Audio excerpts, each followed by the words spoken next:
Cambridge International уште лани ја информирало владата, односно тогашниот заменик министер за образование Спиро Ристовски, дека е потребно повеќе време за да се реализира Кембридж програмата за средните училишта. Истаков допис од Кембридж испратила и до министерката Десковска откако таа стапила на функцијата.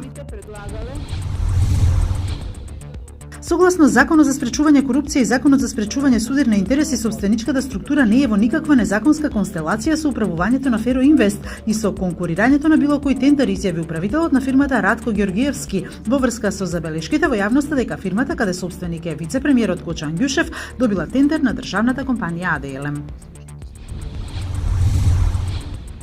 Лошите услови во затворите ширум Македонија не се изненадување ако се земе предвид дека условите се предмет на критика постојано од страна на Комитетот за заштита од мачење, нечовечко или понижувачко постапување или казнување на Советот на Европа. Од 2006 наваму, Советот на Европа во извештајот во 2014 ја рангира Македонија како трета на списокот за пренатрупаност на затворската популација, само пред Унгарија и Белгија.